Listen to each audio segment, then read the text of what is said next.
a thirst for power. California parched as the Resnicks thrive. California is thirsty. The ground is cracking. Reservoirs are turning to dust bowls. Wildfires rage across the state. But for billionaires Stewart and Lynda Resnick, business has never been better. They own the water, and they're selling it back to you drop by precious drop. The Resnicks, you see, are not your typical billionaires. They're water barons. They control more of California's most precious resource than anyone else. And they've made a fortune off of it, all while the state around them withers. They'll tell you it's good business. They'll tell you they're efficient farmers.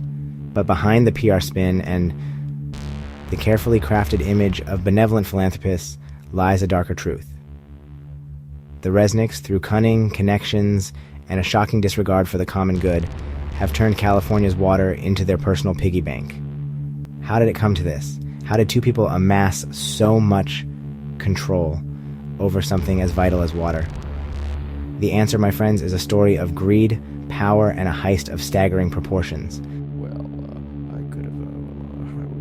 The 1994 water grab. A secret meeting and a sinister deal.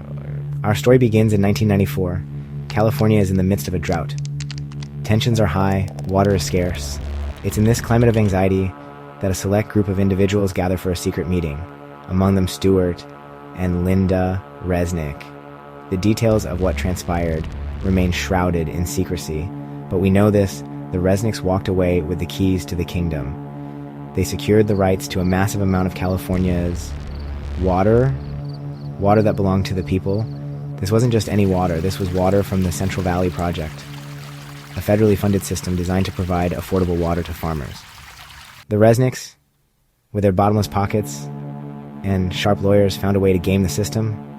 They outmaneuvered and outspent everyone else, leaving the public high and dry. This wasn't just a business deal, it was a heist. A brazen act of daylight robbery, executed with surgical precision, and it would have devastating consequences for California. The wonderful empire, built on bottled water and pistachios, and Californians' tears. The Resnicks are perhaps best known for their brand, Wonderful. They're the folks behind Fiji Water. Those trendy, overpriced bottles that scream, "I care about the environment, but mostly about looking cool." The irony, of course, is that Fiji Water is sourced from, you guessed it, drought-stricken California. But Fiji Water is just the tip of the iceberg. The Resnicks also own vast pistachio and almond farms. These crops, notoriously thirsty, guzzle up gallons upon gallons of water. Water that could be going to struggling towns, dying salmon populations, or, most importantly, actual people. And forest fire emergency reserves. The Resnicks may present their farms as paragons of efficiency. However, the reality reveals a different narrative. They are depleting California's resources while marketing their products globally and reaping billions of dollars in returns. Not merely nourishing Americans, as some might contend.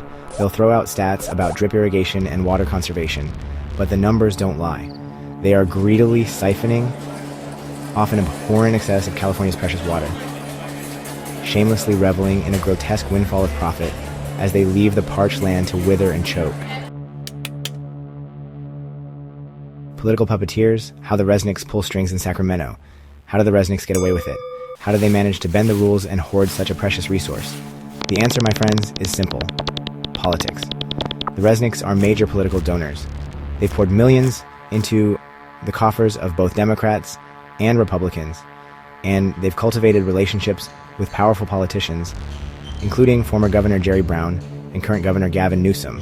This influence has paid off handsomely.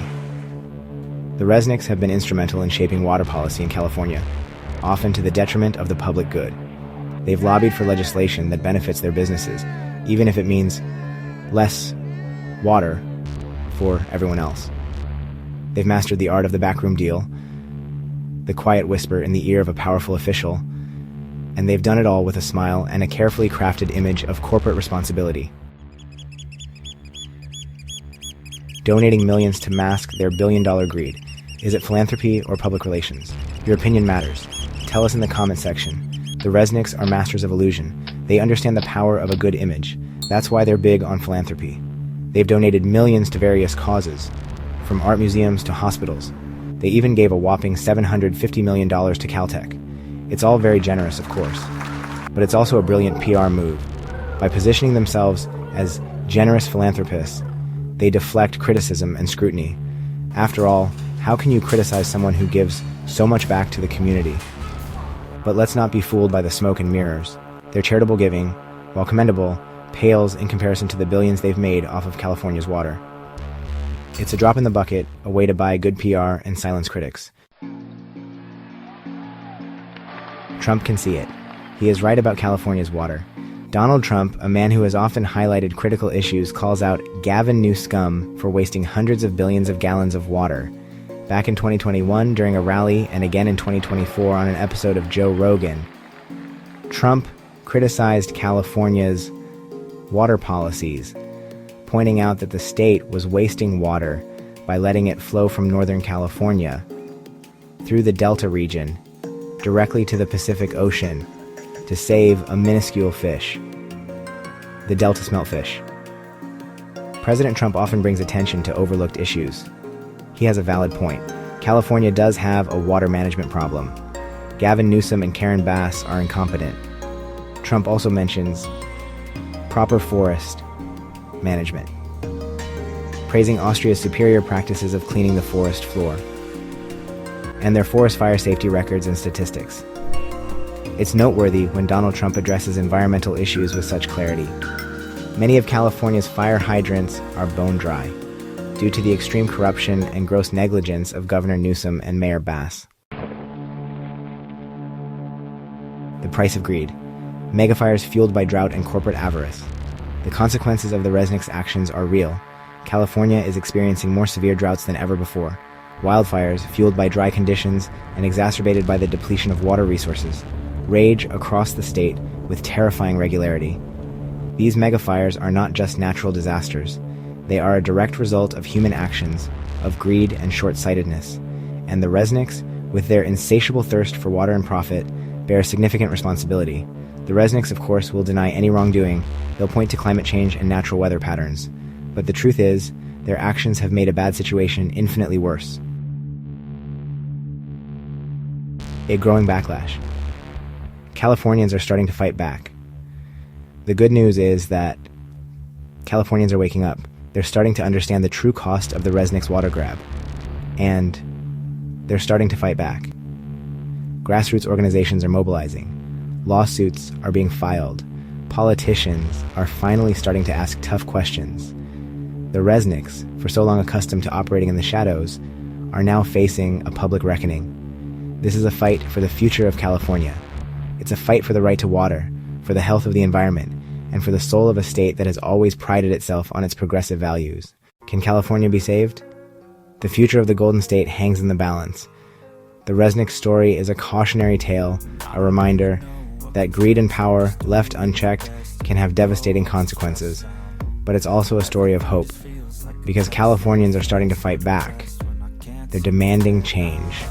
They're demanding accountability.